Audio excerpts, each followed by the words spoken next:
नमस्ते दोस्तों, मैं अनुराधा त्रिपाठी आप सभी का स्वागत करती हूं अपने चैनल में जिसका नाम है अंश ज्ञान। दोस्तों, आज हम बात करेंगे पशुपतिनाथ व्रत के बारे में। इस वीडियो में हम आपको इस व्रत के बारे में सारी जानकारी देंगे। ये व्रत कब शुरू करना चाहिए, कैसे करना चाहिए, किन किन बातों का ध्यान रखना चाहिए, इस व्रत पूरा होने के बाद उद्यापन कैसे करना चाहिए, ये सारी बातें आज हम आपको इस वीडियो में बताएंगे। और साथ में ये भी बताएंगे कि इस व्रत की महिमा क्या है, इस व्रत का इतना महत्व क्यों है। आगे बढ़ने से पहले मेरे चैनल को लाइक और सब्सक्राइब कर लीजिए ताकि आपको अच्छे से अच्छे वीडियोज हमेशा देखने को मिल सके। तो चलिए शुरू करते हैं। दोस्तों, सबसे पहले हम बात करेंगे भगवान पशुपतिनाथ के बारे में। कौन है भगवान पशुपतिनाथ? दोस्तों, पशुपति का अर्थ होता है पशु अर्थात जीव या प्राणी, पति का अर्थ होता है स्वामी और नाथ का अर्थ होता है मालिक या भगवान। अर्थात इसका अर्थ यह है कि संसार के समस्त जीवों के स्वामी या भगवान है पशुपतिनाथ। दूसरे अर्थ में पशुपति का अर्थ है जीवन का मालिक। दोस्तों, पशुपतिनाथ भगवान शिव का ही पंचमुखी स्वरूप है। इनका स्वरूप जितना मुख्य है उतना ही मुख्य इनकी पूजा पाठ और व्रत भी है। इनका पूजा और व्रत करना बहुत ही फलदायी माना जाता है। किसी भी तरह का संकट हो या किसी भी तरह की विपत्तियों से आप हार क्यों न चुके हो, श्री पशुपतिनाथ जी का व्रत करने से आपको आपके समस्त विपत्तियों से छुटकारा मिल जाता है और आपके सभी कष्टों का निवारण हो जाता है। दोस्तों, यह व्रत करने से इंसान की सारी मनोकामनाएं शिव जी अवश्य पूरी करते हैं। पर दोस्तों, जैसा कि आप सभी जानते हैं कि किसी भी व्रत का पूर्ण फल तभी प्राप्त होता है जब वह व्रत सही तरीके से, सच्चे मन से तथा सच्ची श्रद्धा के साथ किया जाता है। वैसे तो पशुपतिनाथ व्रत भी भगवान शिव को ही समर्पित है और सोमवार को ही किया जाता है, परंतु ये व्रत बाकी व्रतों से थोड़ा सा अलग है और इसकी विधि भी बाकी व्रतों से थोड़ा बहुत अलग है। इस व्रत से जुड़ी सारी छोटी से छोटी बातें आज हम आपको इस वीडियो में बताएंगे। तो सबसे पहले हम जानते हैं कि इस व्रत को कब शुरू करना चाहिए और कब तक रखना चाहिए। दोस्तों, पशुपतिनाथ जी का व्रत आप किसी भी सोमवार को शुरू कर सकते हैं, चाहे वह कृष्ण पक्ष का सोमवार हो या शुक्ल पक्ष का सोमवार हो। इस व्रत में आपको 5 सोमवार व्रत करने रहते हैं और 5वें सोमवार को इस व्रत का उद्यापन कर देना चाहिए। दोस्तों, इस व्रत को शुरू करते समय शुद्धता का विशेष ध्यान देना होता है। महिलाओं को पूरी तरह से शुद्ध होने पर ही इस व्रत को शुरू करना चाहिए और यदि बीच में व्रत के दौरान मासिक धर्म आता है तो व्रत कर सकती हैं, परंतु पूजा किसी और से करवानी चाहिए। दोस्तों, इस व्रत में नमक का प्रयोग वर्जित है, आपको नमक का सेवन नहीं करना है। दोस्तों, जो खास बात इस व्रत की है वो मैं आपको बता दूं कि इस व्रत में पूजा मंदिर में करना होता है। सोमवार के दिन 2 बार आपको मंदिर में जाकर पूजा करनी है और 5वें सोमवार आपको उसी मंदिर में पूजा करनी है। अतः शिव जी का जो मंदिर आपके घर के पास में है उसी मंदिर से व्रत का प्रारंभ करें। इस व्रत में एक खास बात और है, वो ये है कि यदि आप बीच में बीमार हो जाते हैं या फिर आप बुजुर्ग हैं या फिर आप गर्भवती महिला हैं और आपसे व्रत नहीं रखा जा रहा है तो आप व्रत को बीच में छोड़ भी सकते हैं और अगले सोमवार से फिर से व्रत को कर सकते हैं। दोस्तों, महादेव देवों के देव हैं, समस्त जगत के परमपिता हैं। वे अपने भक्तों को कष्टों में नहीं देख सकते हैं। अतः यदि आप कष्ट में हैं तो इस व्रत को छोड़ भी सकते हैं और अगले सोमवार से फिर से व्रत कर सकते हैं। दोस्तों, आइए जानते हैं इस व्रत की विधि क्या है। पशुपतिनाथ व्रत की विधि बाकी व्रतों की विधि से थोड़ा सा अलग है।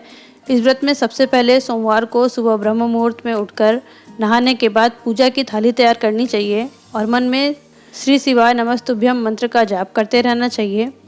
पूजा की थाली में आपको पंचामृत, रोली, मोली, सफ़ेद चंदन, अक्षत, अबीर, कुमकुम, बेलपत्र, भांग धतूरा, धतूरे का फूल, काला तिल, घी का दीपक, धूप इत्यादि रखना है। दोस्तों, ध्यान रखें, पूजा में सदैव तांबे के लोटे का प्रयोग किया जाता है, अतः जल देने के लिए तांबे का लोटा ही रखें। यदि आपके पास बेलपत्र नहीं है तो आप मंदिर में चढ़े हुए बेलपत्र को धोकर दोबारा प्रयोग कर सकते हैं।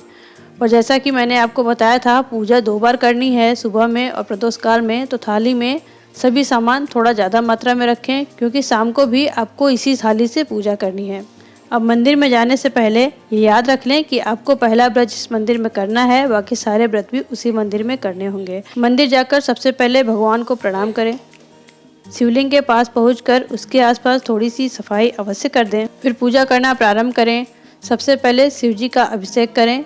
इसके लिए सबसे पहले गंगा जल मिले जल से अभिषेक करें, फिर पंचामृत से, उसके बाद स्वच्छ जल से शिव जी का अभिषेक करना चाहिए। दोस्तों, शिव जी की पूजा में काले तिल का बहुत महत्व होता है, अतः जल में थोड़ा सा काला तिल डालकर उनका अभिषेक जरूर करें। इसके बाद शिव जी को जनेऊ, रोली, मोली इत्यादि चढ़ाएं। फिर सफ़ेद चंदन, कुमकुम और अच्छे से तिलक करें। इसके बाद धतूरे का फूल, फूलों की माला, धतूरे का फल, बेलपत्र इत्यादि चढ़ाएं। दोस्तों, बेलपत्र चढ़ाते समय ध्यान रखें कि बेलपत्र चढ़ाते समय उसका डंठल आपकी तरफ होना चाहिए। इसके बाद शिव जी की आरती करें, प्रसाद चढ़ाएं और धूप जलाएं। दोस्तों, ध्यान रखें शिव जी को आपको हड़बड़ी में जल नहीं चढ़ाना है। धीरे धीरे जल चढ़ाएं और ओम नमः शिवाय मंत्र का जाप करते रहें। फिर हाथ जोड़कर पशुपतिनाथ व्रत का संकल्प करें कि हे प्रभु, मैं आज से लेकर आगे आने वाले 5 सोमवार का व्रत करने का संकल्प करती हूँ। आप हमारी मनोकामनाएं अवश्य पूरी करें। ऐसा बोलकर बाबा से अपनी मनोकामना कहें। अपनी पूजा पूरी करके मत्था टेकें और घर पहुंचकर पूजा की थाली को पूजा घर में रख दें। अब प्रदोष काल में वही पूजा की थाली के साथ मिठाई का प्रसाद रख लें और साथ में 6 दिए भी अपनी थाली में रख लें। दोस्तों, शाम की पूजा खास होती है। इस व्रत में जो अलग बात है वो शाम की पूजा ही है, तो अपने साथ में मिठाई और 6 दिए जो कि जरूरी हैं अवश्य रखें। शाम के समय उसी मंदिर में जाकर प्रभु की पूजा जैसे सुबह करी थी वैसे ही करें, परंतु शाम को जो आपने 6 दिए रखे थे उसमें से 5 दिए आपको मंदिर में आने हैं। दोस्तों, भगवान पशुपतिनाथ प्रभु का पंचमुखी स्वरूप है, अतः 5 दिए जलाए जाते हैं।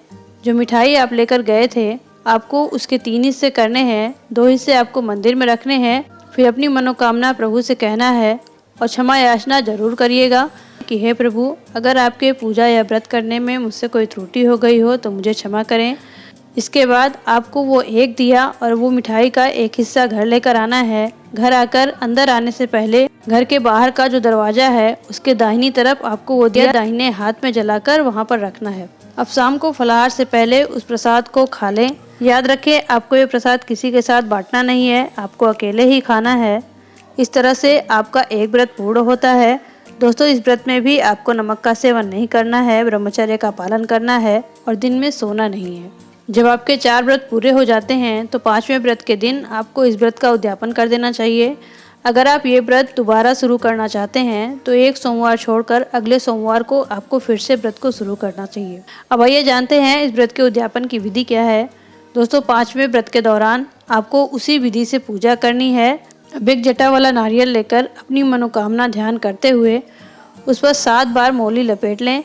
अब पूजा की थाली में ये नारियल, 6 घी के दिए, मीठा और 108 बेलपत्र लेकर शिव मंदिर में जाकर नारियल भगवान शिव को अर्पित करें और शिव मंत्रों का जाप करते हुए 108 बेलपत्रों को महादेव को अर्पित कर दें। घर आकर 1 दिया मुख्य द्वार पर जलाएं और प्रसाद के मीठे को घर आकर ग्रहण कर लें। दोस्तों, कोई भी उद्यापन हो बिना दान के पूर्ण नहीं होता है। इस व्रत के उद्यापन में भी आपको मंदिर के पुजारी या अपने ब्राह्मण पंडित को अपनी इच्छा अनुसार दान अवश्य करना है। इस व्रत में आपको पैसे, कच्चा भोजन या सीधा का दान अवश्य करना चाहिए। उद्यापन वाले दिन भी आपको व्रत करना है और नमक का प्रयोग नहीं करना है। तो इस तरह से भगवान पशुपतिनाथ का व्रत पूर्ण होता है। भगवान पशुपतिनाथ का ये व्रत कलयुग में मनुष्यों के दुख को हरने के लिए उत्तम माना गया है। सच्चे मन से भगवान भोलेनाथ में श्रद्धा रखकर ये व्रत किया जाए तो शीघ्र ही फल की प्राप्ति होती है। भगवान पशुपतिनाथ आपकी सभी मनोकामना पूरी करें, यही कामना करती हूँ। इस व्रत से जुड़े कोई सवाल हो तो आप कमेंट बॉक्स में लिख सकते हैं।